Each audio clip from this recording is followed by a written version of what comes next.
17세기 초 일본의 통치자 쇼군은 다음과 같은 이야기를 들었다.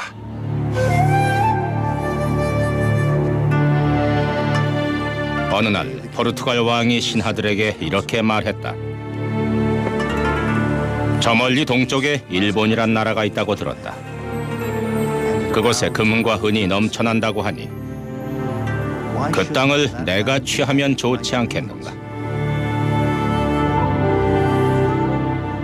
우리가 그 땅을 차지할 방법은 우선 종교를 이용해 침투한 다음 군대를 보내는 것이리라. 쇼군 도쿠가와 이에야스는 외국의 침략자들을 조금도 두려워하지 않았다. 그는 오랫동안 지속되어오던 난세를 종식하고 일본의 평화를 정착시킨 강한 통치자였다.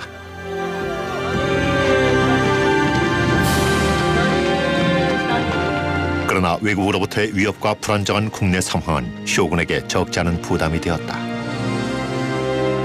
당시 일본에 진출했던 외국인들은 이 변화의 시기를 헤쳐나가던 일본의 모습을 보고 많은 기록을 남겼다. 이들의 눈에 비친 비밀의 제국 일본. 그것은 과연 어떤 모습이었을까?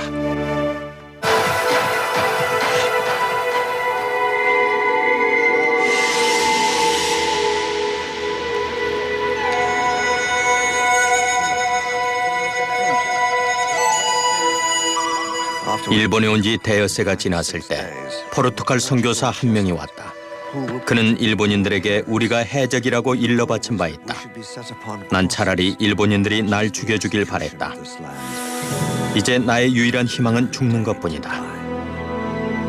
난파선에서 가까스로 살아남았다가 일본인들에게 붙잡힌 윌리엄 애덤스는 일본에 도착한 최초의 영국인이었다. 때는 1600년.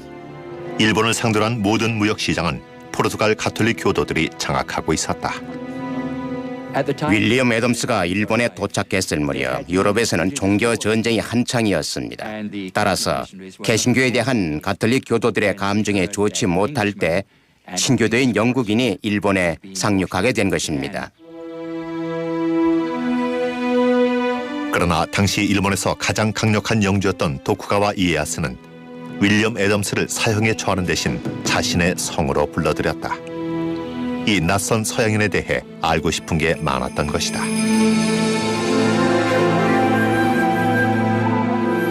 이것은 극히 이례적인 일이었다. 일본의 최고위층도 쇼군을 직접 아련하는 일은 드물었기 때문이다.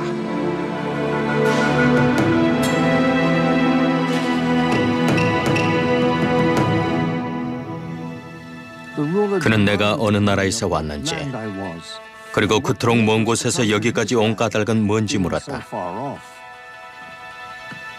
나는 그에게 우리나라 이름을 알려주고 우리는 우호 관계를 원한다고 말했다.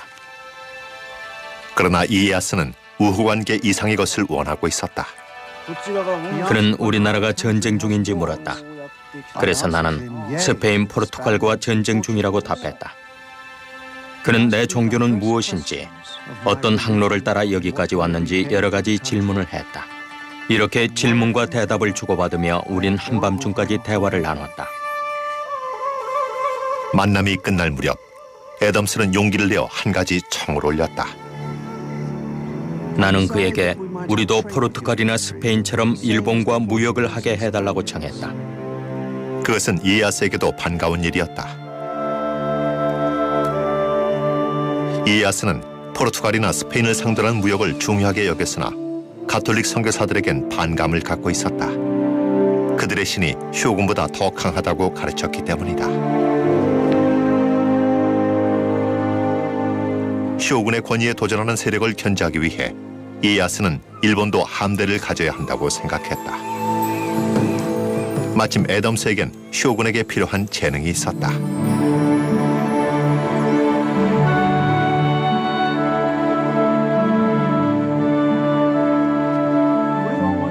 윌리엄 애덤스는 영국에서 선공 도제 수업을 받은 바 있었다. 이에야스는 대양을 항해할 수 있는 배 2척을 지어달라고 부탁한다. 나는 그에게 배를 만들 만한 충분한 지식이 없다고 말했다. 그러자 그는 최선을 다해달라고 부탁했다. 좋은 배를 만들지 못해도 상관없다는 것이었다. 마침내 원하던 수단을 손에 넣은 이에야스는 일본 내에서 문제를 일으키는 선교사들을 가차없이 추방할 작정이었다.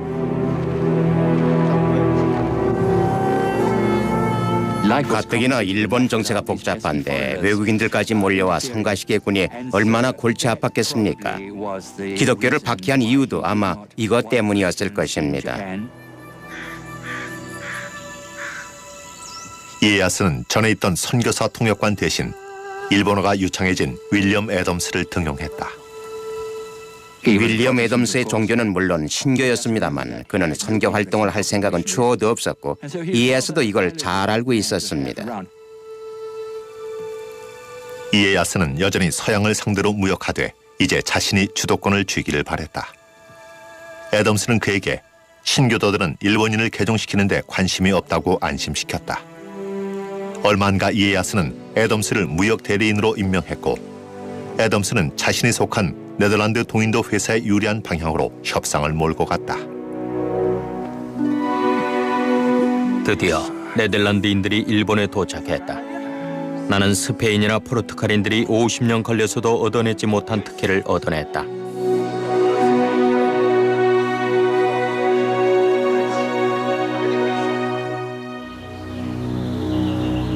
애덤스는 결혼해 일본에 정착했다. 그는 기모노를 입고 지냈으며 사무라이와 마찬가지로 두 자루의 칼을 지니고 다닐 권리를 갖게 됐다.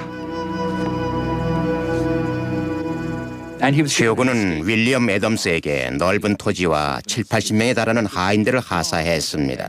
그러니 영국에서 사는 것보다 훨씬 나았죠. 윌리엄 애덤스가 일본에 정착한 것도 이 때문이 아닌가 생각됩니다. 영국에 가봤자 기껏해야 노동자 계급인데 일본에서는 하인들의 시중을 받으며 살 수 있으니까요.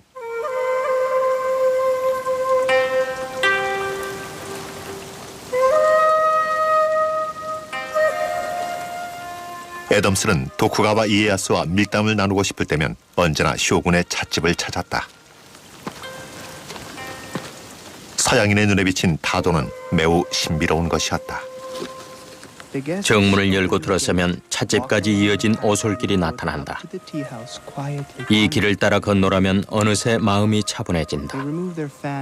손님들은 방 앞에 있는 선반에 부채와 칼을 올려놓고 들어간다.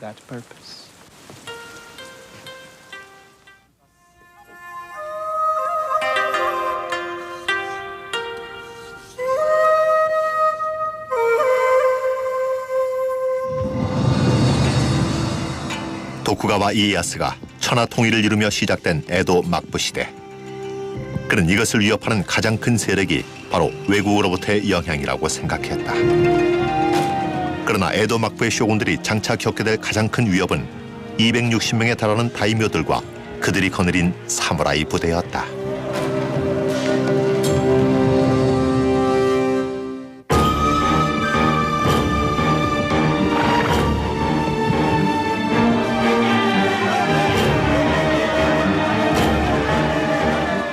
도쿠가와 이에야스는 여러 세대에 걸친 일본의 내전을 종식하고 1603년에 쇼군이 되었다. 일본에서는 100년 가까이 전국시대가 계속되어 왔습니다. 따라서 그 무렵엔 각 지역 영주들이 모두 지쳐가고 있었습니다.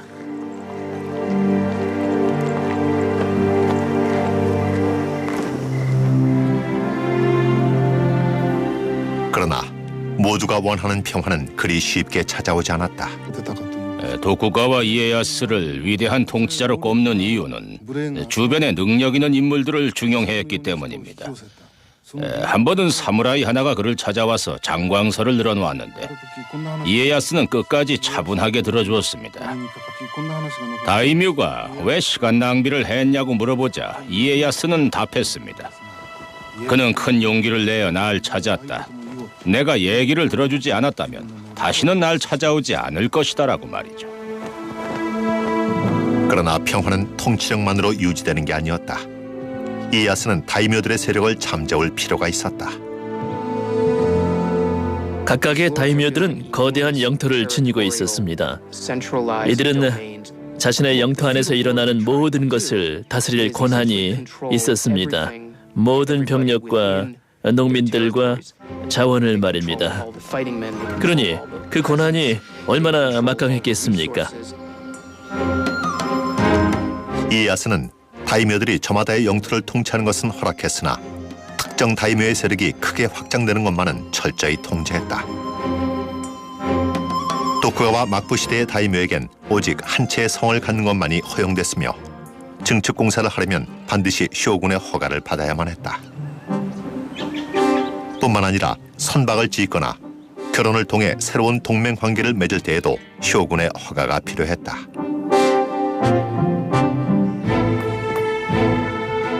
이에야스는 이렇게 철저한 통제를 통해 평화를 유지시켰고 그의 통치는 사회의 모든 계층에까지 영향을 미쳤다.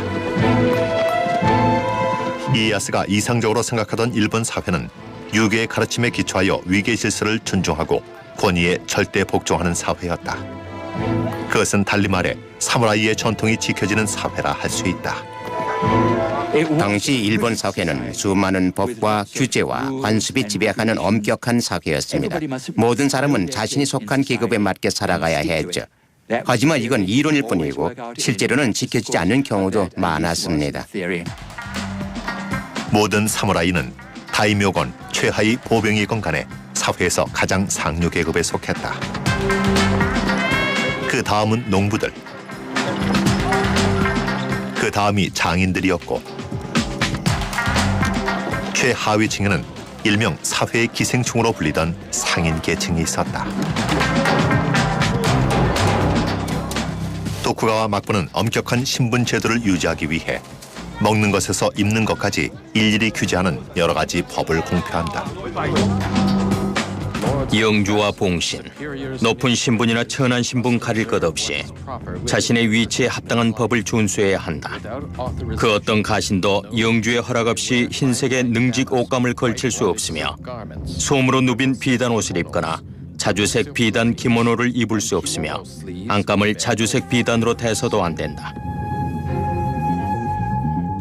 이런 엄격한 법과 규제는 철저한 계급 사회를 유지하는 원동력이 됐다. 그러나 적어도 다이묘들만큼은 예외가 적용되기도 했다. 도쿠가와 이에야스는 각 지방 영주들이 에도에 성과 부속 건물을 지어 바쳐야 한다는 법을 포고했다. 다이묘들은 저마다 쇼군에게 잘 보이기 위해 경쟁적으로 건축에 참여했다.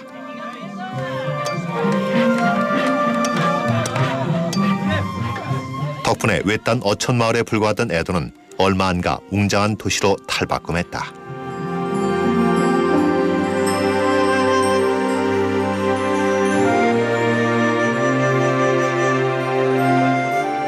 이것이 바로 오늘날의 도쿄다. 에도의 거리들은 스페인보다도 더 넓고 반듯하고 길다. 거리가 하도 깨끗해 아무도 지나다니지 않는가 착각이 들 정도다. 배가 난파되는 바람에 우연히 일본 해안에 상륙하게 된 필리핀 총독 로드리게스 드 비베로 이 벨라스코는 당시 에도의 모습을 이렇게 묘사했다. 그는 쇼군의 내빈 자격으로 몇 달간 에도에 머물렀다. 이 사람이 당시 일본의 모습을 보고 남긴 기록이 특히 흥미롭습니다. 그는 매우 통찰력이 좋아서 다른 사람들은 좀처럼 발견하지 못한 일본의 특징을 정확히 집어냈습니다. 이곳 사람들은 신분과 직업에 따라서 거주 지역이 따로 정해져 있다. 가령 어느 한 거리에서는 목수들만 모여 살고 신기루 장수와 대장장이, 재단사나 상인들만 모여 사는 골목이 따로 있다. 귀족들이 사는 구역은 도시에서도 특별한 구역에 따로 정해져 있는데 이곳은 평민이나 하층민이 감히 접근할 수 없기 때문에 서로 다른 계층이 만나는 일은 거의 없다. 쇼군의 총애를 가장 많이 받는 다이묘는 쇼군의 성에 가장 가까이 살았고 따라서 쇼군을 아련할 기회도 가장 많이 얻었다. 로드리게스 드 비베로 이 벨라스코가 쇼군의 성에 머물고 있을 때 하루는 지체 높은 다이묘가 도쿠가와 이에야스를 만나러 온 장면을 목격합니다.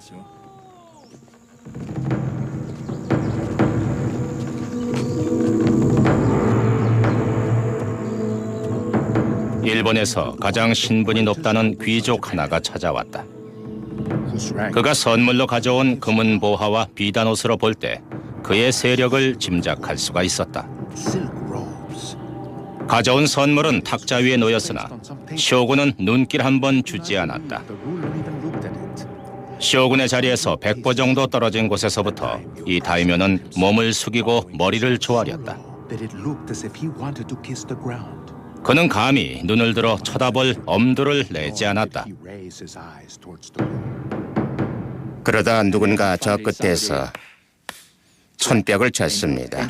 말 한마디 없이 말이죠. 그러자 다이묘는 무릎으로 뒷걸음질 쳐 조용히 물러납니다. 이 장면을 본 비베로 이벨라스코는 도쿠가와 이에야스의 권력이 어느 정도인지를 짐작하고 엄청난 충격을 받았죠. 자기 영토 안에서는 모든 이의 생사를 쥐고 있을 만큼 막강한 영주인데도 쇼군 앞에서는 벌벌 기었던 것입니다. 도쿠가와 이에야스는 일본 전체를 장악하려는 자신의 오랜 야망을 마침내 실현했다. 그는 72의 나이에도 여전히 원기왕성했다. 그러던 어느 날 매 사냥을 나갔다가 갑자기 위독해졌다.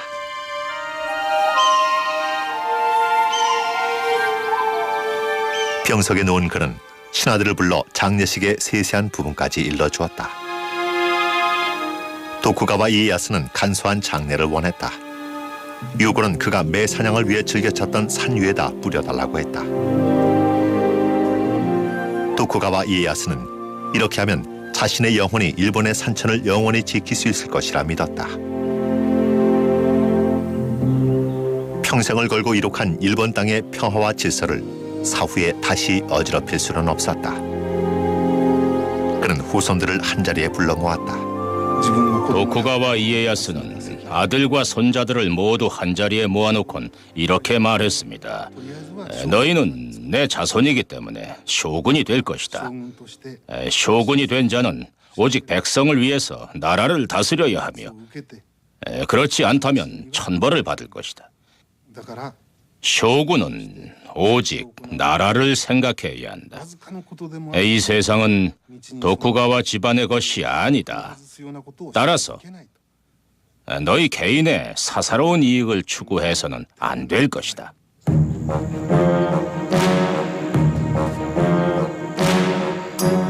그 자리에 모인 후손 중에는 훗날 쇼군이 될 어린 손자가 있었으니 바로 이에미치였다. 이에미치는 성장하여 천하 통일을 이룬 할아버지의 위협을 잇겠다고 다짐했다.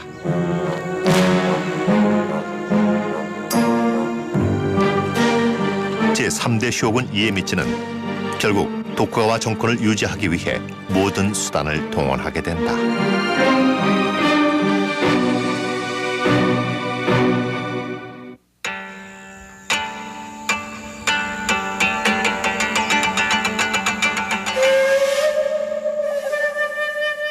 제3대 쇼군 이에미치는 할아버지를 숭배했다.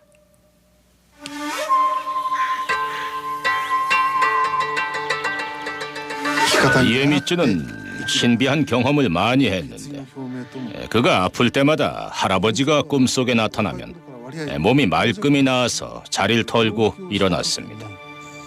그만큼 할아버지에 대한 존경이 거의 숭배에 가까웠죠.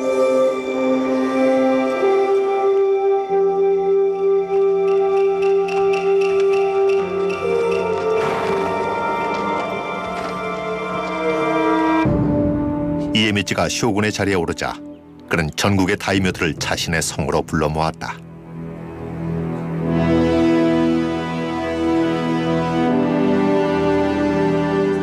하루 종일 추위 속에서 식사 대접도 받지 못하고 기다리던 다이묘들은 이러다가 모두 죽음을 당하는 게 아닌가 두려움에 떨기 시작했다.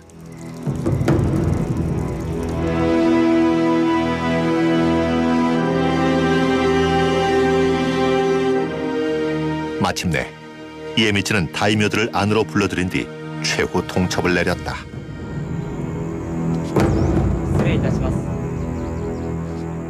나는 태어날 때부터 쇼군의 피를 받고 태어났다. 따라서 이날 이후로 모든 다이묘들을 내 신하로 다스릴 것이다. 내 말에 이의가 있는 자는 지금 즉시 자기 영토로 돌아가 병력을 모으고 쌓을 준비를 하라. 내가 응분의 조치를 내릴 것이다. 이에미츠는 여러 가지로 흥미로운 쇼군입니다.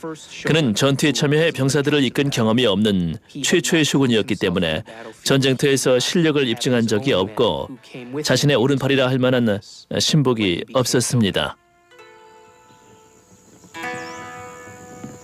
이에미츠는 평화로운 나라를 물려받았지만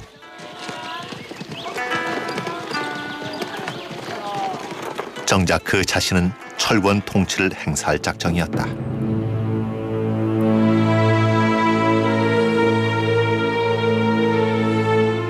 그는 자신에게 거역하는 자는 아무도 용서하지 않았고 자신에 대한 일체의 도전도 용납하지 않았다. 그가 동생에게 자살을 명한 일화는 유명하다.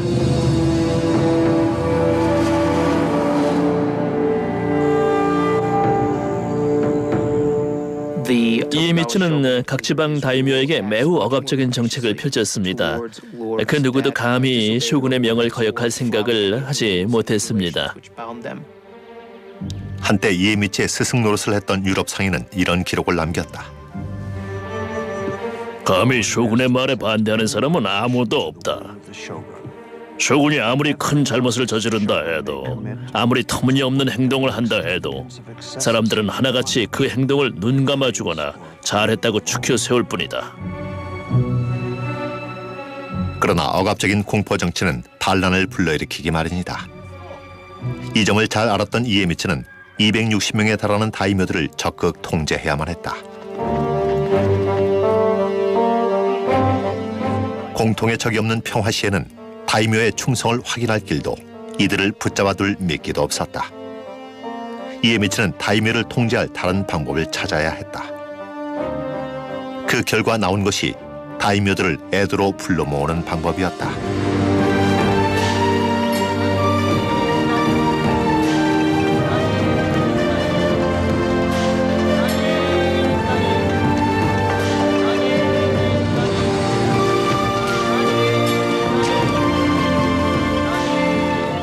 에도로 향하는 다이묘들의 행렬은 일대 장관을 이루었다. 다이묘의 호위병과 짐꾼들은 과장된 걸음걸이로 뻐기듯 행차한다.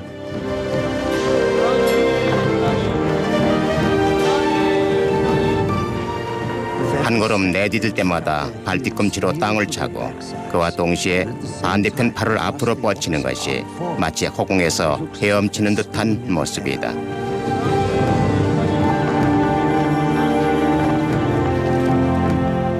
다이묘의 화려한 행차에는 수천 명이 동행했다.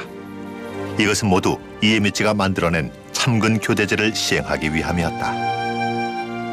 참근 교대제는 도쿠가와 막부 시절 생겨난 제도로서 각지의 영주들이 1년 중 일정 기간을 에도에 와서 지내고 나머지 기간은 자신의 영지로 돌아가서 지내게 만드는 제도입니다. 다이묘들은 정교하게 짜여진 일정에 따라 영지와 에도를 오가야 했고 다이묘의 부인과 자녀들은 평생을 에도에서 지내야 했습니다. 이 제도는 도쿠가와 막부 시절 다이묘를 통제하는 가장 강력한 도구였습니다.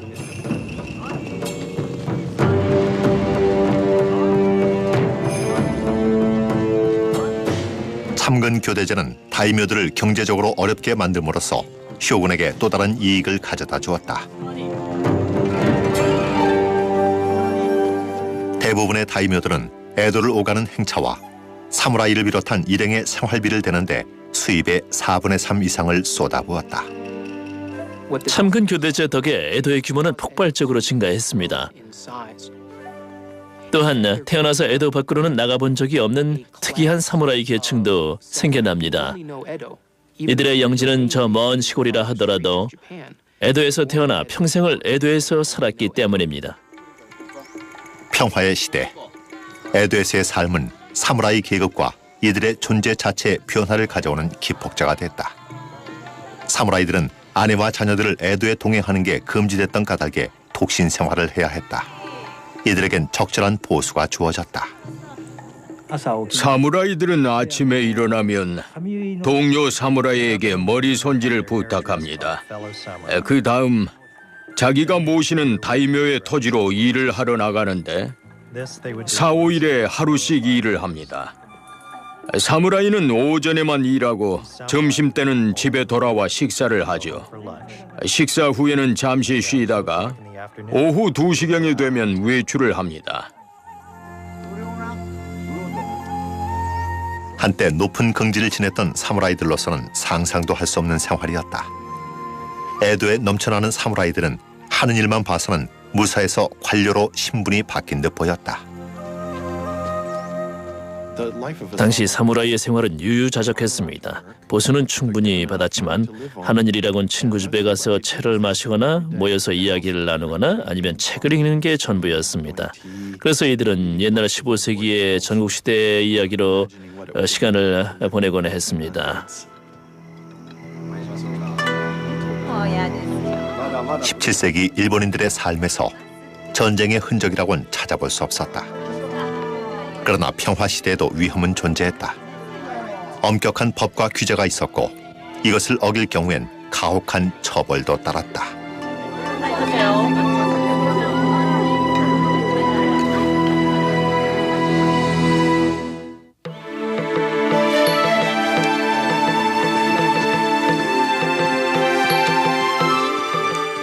통행증을 내보인다. 봄바람이 불듯 창백이 열리면 우린 얼마나 감사하며 가던 길을 재촉하는가.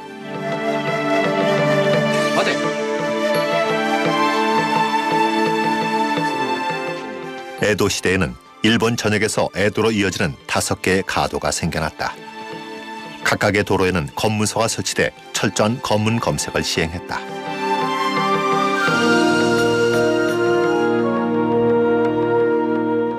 쇼군이 이렇게 길을 닦은 이유는 일본 어느 곳에든 자신의 명령을 빨리 전달하기 위함이었다.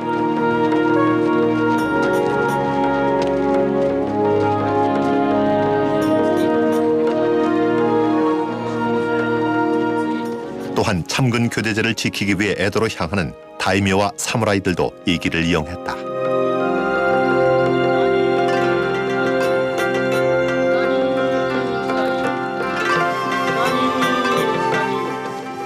그러나 평범한 일본인들에게 있어 여행은 여전히 힘든 일이었다.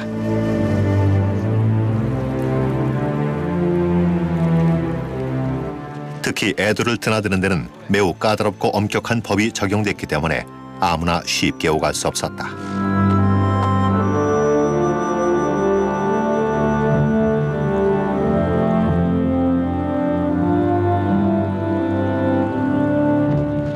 당시에는 통행증이 있어야만 여행이 가능했다. 통행증 없이도 이동할 수 있는 사람들이라곤 검문소에서 재주를 피워 직업을 증명해 볼 수 있는 유랑극단 배우들이나 외모만 봐도 직업을 알 수 있는 스모 선수가 고작이었다.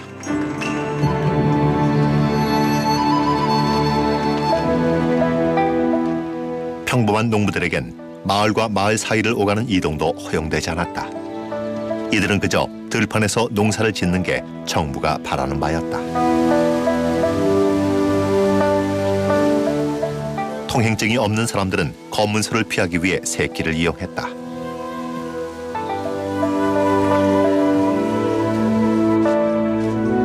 그러다 잡힐 경우에는 심한 벌을 피할 수 없었다. 남자들은 대개 십자가형에 처해졌고 여자들은 강제로 노예가 되었다. 그러나 엄격한 규제 하에서도 위험을 무릅쓰고 여행을 감행하는 사람들은 늘어났다. 도로가 전에 비해 안전해지자 마을에서 마을로 이동하는 일본인들의 수가 크게 증가한 것이다.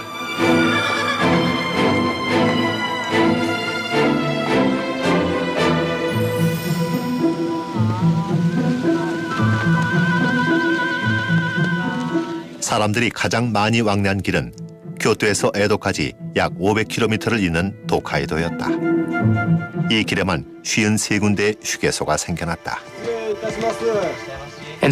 일본의 5대가도 중간중간에 생겨난 마을들은 점차 큰 도시로 성장해 갑니다. 여기에는 여인숙과 사창가가 생겨나고 주막과 약국 등의 편의시설이 들어서면서 본격적인 역참마을로서의 면모를 갖춰가게 되지요. 도쿠가와 시대를 살던 일본인들은 바깥 세상에 대한 호기심이 많았습니다. 그리고 일본을 하나의 국가로 인식하기 시작했죠.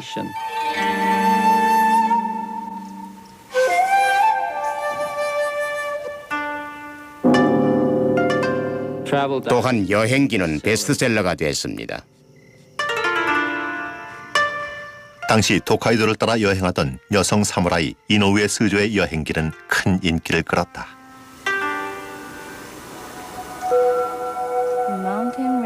구름 너머로 산이 모습을 드러내고 바위 틈으로 솟구치는 물소리가 귓전을 때린다. 산에 오를 때는 뒤로 떨어질 것만 같고 내려갈 때는 앞으로 고꾸라질 것 같아 두려운 마음을 가눌 길 없었다.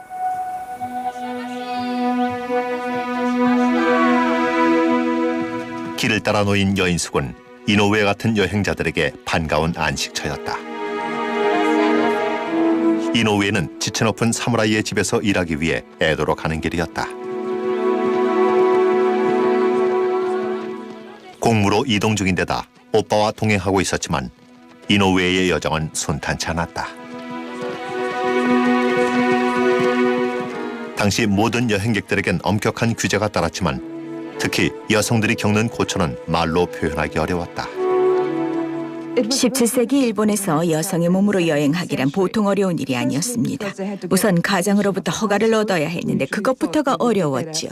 게다가 여성의 통행증 발급 절차는 남성보다 훨씬 까다로웠습니다. 검문소에서는 남장 여성을 찾기 위해 늘 신경을 곤두세우곤 했다.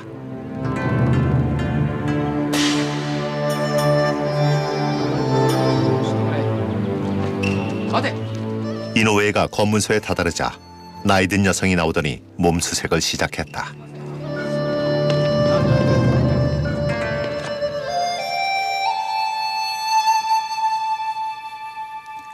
험상궂게 생긴 여자가 내 머릿속을 샅샅이 뒤지더니 거친 말투로 몰아치거렸다. 몹시 기분이 나빴지만 참고 있을 수밖에 없었다. 잘못하다간 길을 가지 못할 수도 있기 때문이다.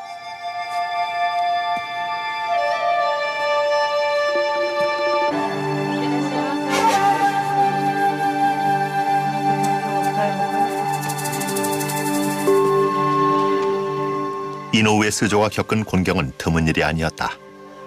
이에미치 통치 하에서 법을 어긴다는 건 곧 죽음을 뜻했다. 그러나 법을 어기지 않아도 죽음을 당한 집단이 있었다. 바로 기독교도들이었다.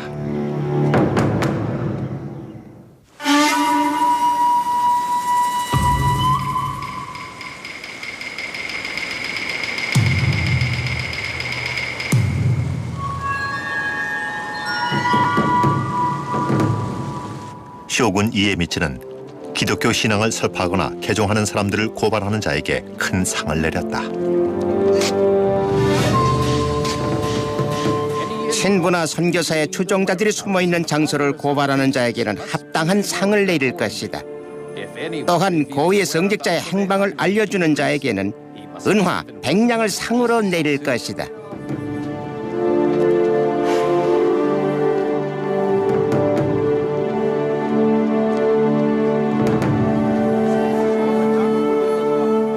당시 일본 사회는 규제와 억압이 매우 심한 상태였고 도쿠가와 막부 시대 쇼군들은 일본 사회를 그 상태로 이끌어가기를 원했습니다. 그러다 보니 눈에 거슬리는 게 바로 기독교였죠.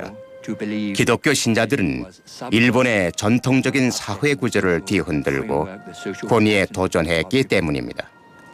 이에미치 시대 모든 외국 선교사들은 추방당하고 없었다. 그러나 일본인 신자들은 여전히 남아 독실한 기독교 신앙을 이어가고 있었다.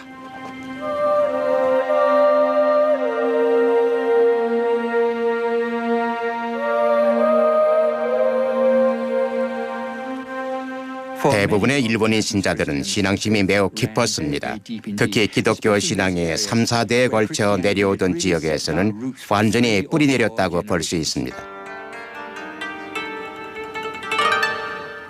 쇼군은 기독교 신앙의 가장 큰 적이다.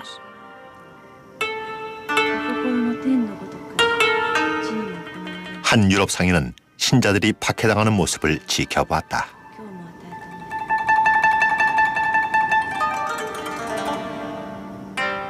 55명의 신자가 신앙을 포기하지 않아 결국 순교당하고 말았다.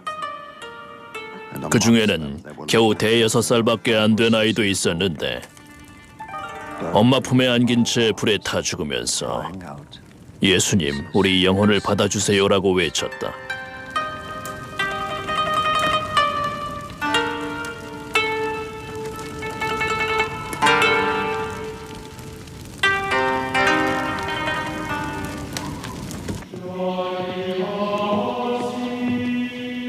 가혹한 박해에도 불구하고 기독교는 사회의 불만을 품은 계층을 중심으로 세력을 확장해갔다. 신자들은 믿음을 지키기 위해서라면 순교도 마다하지 않았다.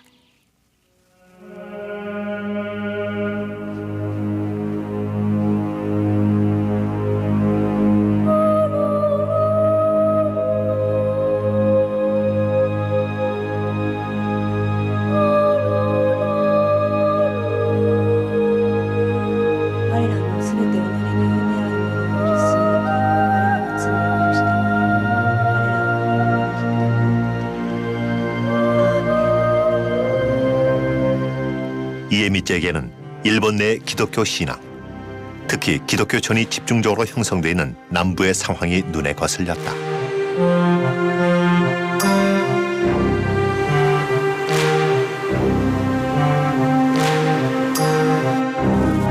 더욱이 예전에 사무라이였다가 노동자나 농민으로 전락한 계층 중에 기독교도들이 많았다. 누가 뭐래도 이들은 언제든 무기를 사용할 수 있는 무사들이었기 때문에 이에미째의 불안은 커져만 갔다.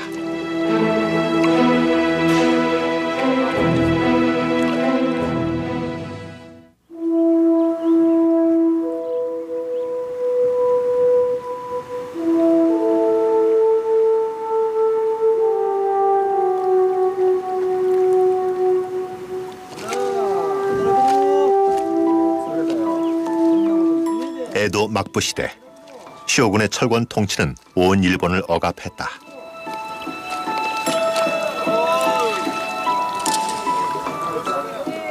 농부는 새벽녘부터 해질 때까지 들에 나가 일해야 한다. 농부의 아내와 딸들은 하루 3끼의 식사를 마련해 이것을 머리에 이고 들에 가져다 줘야 한다. 해진 후 가장이 집으로 돌아오면 집안의 여자들은 부르튼 가장의 발을 배 위에 얹어놓고 주물러 줘야 한다.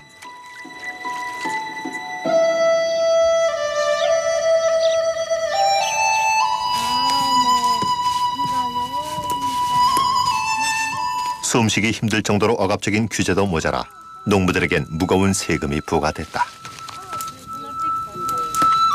집에 창문을 내고 선반을 얹을 때도 세금이 부과됐으며 신생아에겐 머리세, 장례를 지낼 때는 무덤세가 부과됐다.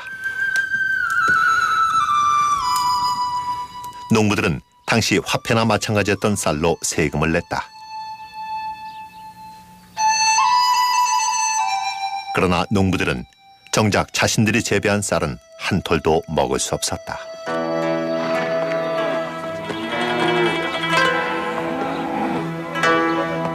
이렇게 다이묘들이 걷어들인 세금은 참근 교대제를 위해 에도까지 가는 호화로운 행차 비용과 에도에 머무는 사무라이들의 보수를 지급하는 데 사용됐다.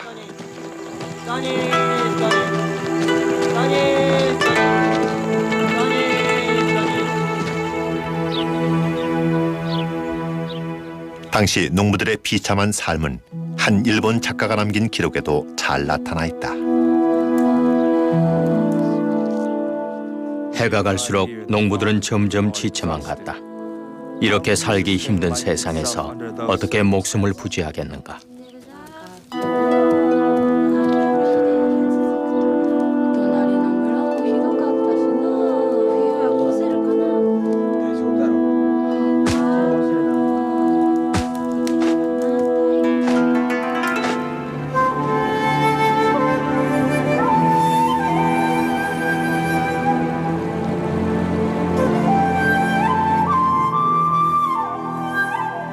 하마침 일본 열도 남쪽 끝에 있는 시마바라 반도에서 심한 가뭄과 기근이 계속됐다.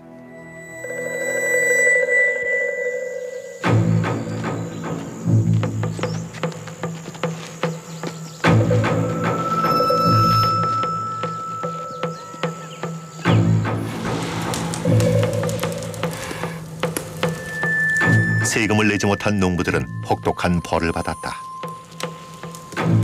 그러던 1637년 12월 중순 이곳에서 발생한 사건을 기폭제로 농민들의 억압됐던 분노가 표출된다.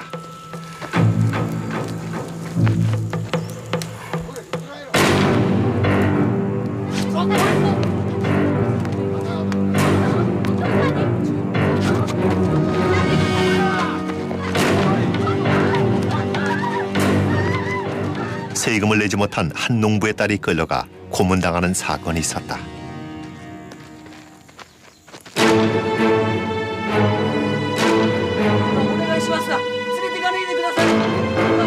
분노한 아버지는 친구들과 함께 그 지방 통치자를 살해했고 이를 계기로 사무라이와 농민들, 기독교 신자들이 봉기했다. 얼마 안가 시마바라 전체가 4만 명에 가까운 반란군 수중에 들어갔다. 이것은 결코 용납할 수 없는 상황이었다. 특히 기독교도들이 가세하자 쇼군의 분노는 크게 달했다.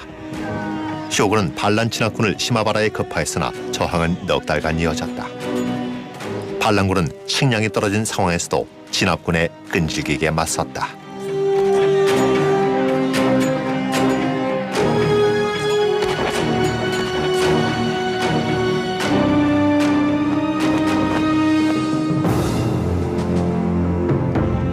저항이 계속되자 격노한 쇼군은 대포를 장착한 선박으로 시마바라 성을 함락시켜줄 것을 부탁하는 서신을 네덜란드에 보낸다.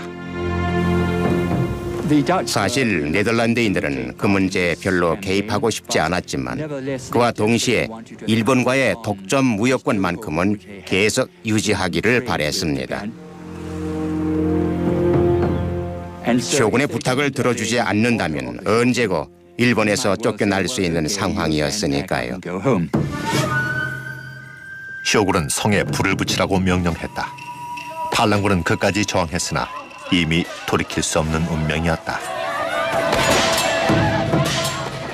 성 안의 사람들은 모두 굶주린 상태였는데 진압군이 들이닥쳐 무자비한 학살을 자행합니다.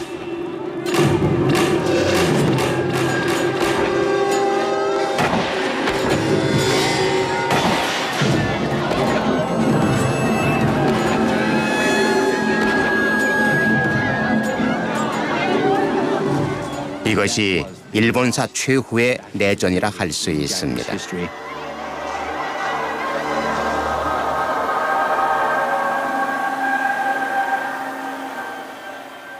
시마바라 반란을 계기로 쇼군은 일본에서 기독교를 완전히 몰아내기로 결심한다.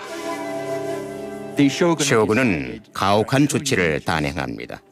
모든 기독교적 영향에서 일본을 완전히 차단하겠다는 의도였죠. 그러기 위해서는 쇄국 조치가 불가피했습니다. 일본에 외국인들이 들어와 문제를 일으킨다고 본 것이죠.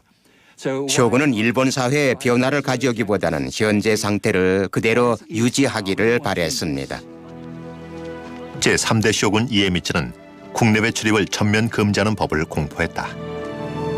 일본인이 해외로 나가거나 해외에 있던 일본인이 귀국할 경우 모두 사형에 처해졌다. 쇄국 조치를 확실히 시행하기 위해 일본에 있는 모든 항해용 선박은 파괴됐다. 뿐만 아니라 유럽에서 온 모든 선박의 입항도 금지시켰다. 이제 일본에서 무역이 허가된 집단은 네덜란드인들 뿐이었으나 그마저도 심한 규제가 따랐다. 이에미츠의 쇄국 정책은 일본인들이 허가 없이 외부 세계와 접촉하는 것을 일체 차단하기 위한 조치였습니다. 이를 통해 도쿠가와 막부는 해외 무역을 규제하고 기독교 전파를 원천 봉쇄했습니다. 이 쇄국 정책은 도쿠가와 막부가 취한 대외 정책의 핵심이었습니다. 그리고 이때부터 일본은 완전히 고립됐습니다. 그로부터 2년 후 일본의 쇄국 정책에도 불구하고 포르투갈에서는 무역을 위한 공식 사절단을 보냈다. 쇼군은 포르투갈 외교 사절과 선원을 포함해 57명을 처형하고 배를 불태울 것을 명령한다. 그리고 몇 명은 목숨을 살려주는 대신 다음과 같은 경고문을 갖고 본국으로 돌아가도록 했다. 앞으로도 일본 해안에 상륙을 시도한다면 똑같은 처벌을 받게 될 것이다. 외교 사절이건 선원이건 실수로 상륙했건 폭풍에 의해 난파돼 떠내려왔건 이유는 상관없다. 심지어 포르투갈 왕이 오거나 기독교인들이 믿는 신이 온다 할지라도 모두 똑같은 처벌을 받게 될 것이다.